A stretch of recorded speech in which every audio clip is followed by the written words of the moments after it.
religion and humans in an not anthropomorphic, like an anthropological approach, combine that with a psychological kind of analysis, you start to realize really quickly it's human all the way through. But I got to a place where you could hear the chip on my shoulder, and I'm venting about this, and I'm constantly critiquing, and rightly so, pointing out flaws, issues, ethical problems, you name it, that we find within the religions.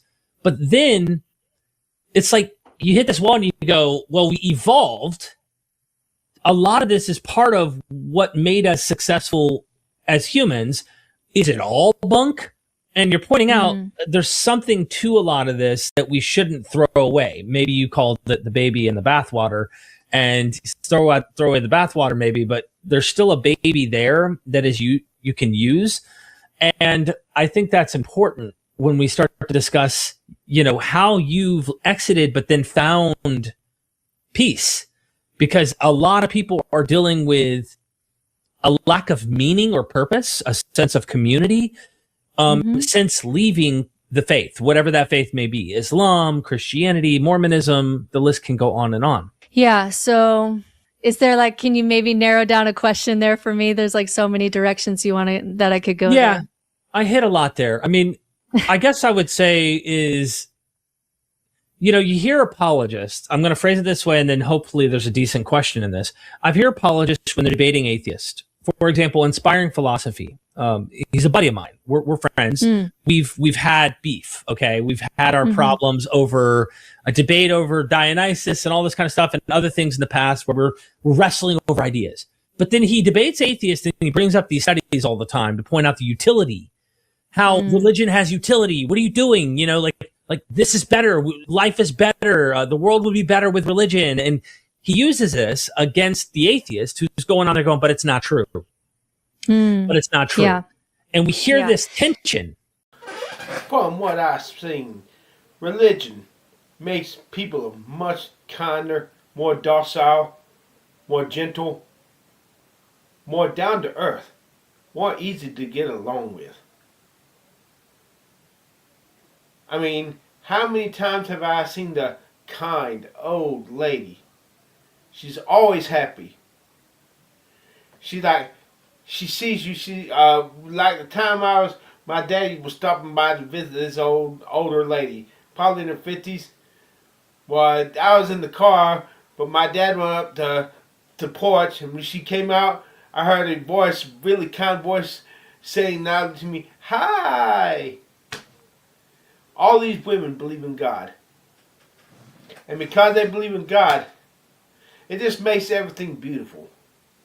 Everybody is beautiful because no matter how bad it gets, God's going to make everything right in the end. God's going to, everything wrong is going to be made right. All the bad people are going to pay for what they did. Get that justice.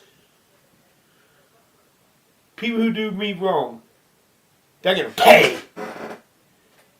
They're going to get the burn in hell. But I really don't want them to burn in hell. Nor these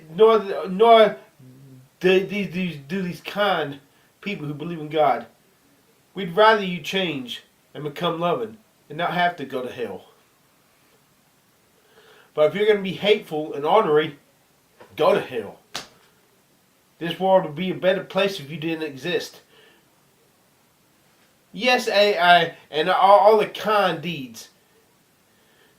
A grandma who believes in God. Someone steals her stuff. Someone breaks into her home. She's like, well, God's looked after me so far, and He's going to keep on looking after me. She is not devastated like the end of the world has come upon her, because she knows there's a better land waiting for her. But you atheist, somebody steals your shit, you're going to be ready to kill somebody. Yes, atheists do good things, but atheists are arrogant. They're smug. They're condescending. They do good deeds. They feed the poor, but they don't have any tenderness inside of them. They do not have any tender love for others. Their love is hard, cold. The only people they love are themselves and maybe their families. Their wives and their retarded children. And their retarded children. Now I take that back. And their children, whether they're retarded or not. An atheist who has retarded children secretly wishes they had not been born retarded, because that's more hard work they got to do, but I digress. If there's no God, no heaven afterwards, it's such a drag.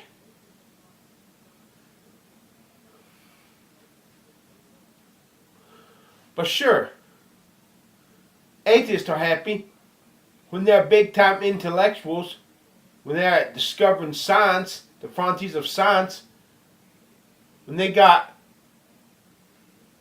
hundreds and thousands of followers idolizing them whenever they go live stream on podcast, when they got money in the bank.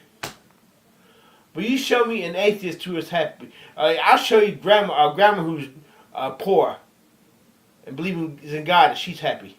You show me an atheist who is struggling financially that's happy, that does not want to kill themselves, but is too afraid to kill themselves because they're afraid to die. Atheism works well if you're an intellectual and you got money in the bank and you got fans. People admire you, but when you don't have any of that, if you're an atheist, just ask, then take the R and Raw approach. They're glad they're going to die one day because they would not have to live forever because it would get boring. The only reason Aaron Ra wants to keep living is because he's got thousands of fans worshiping him, and because he loves discovering new things in science, and he loves sucking it to the Christians because he hates Christians. Do atheists hate God and Jesus when they don't believe in Jesus and God?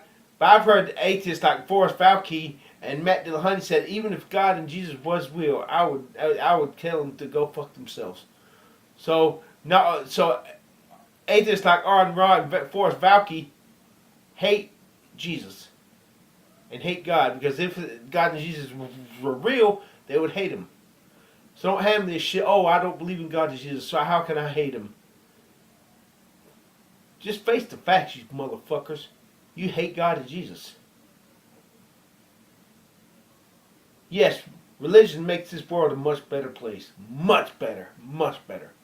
Without religion in this world, I would want to kill myself. But I would be too afraid to kill myself. Without religion, I'm a loser.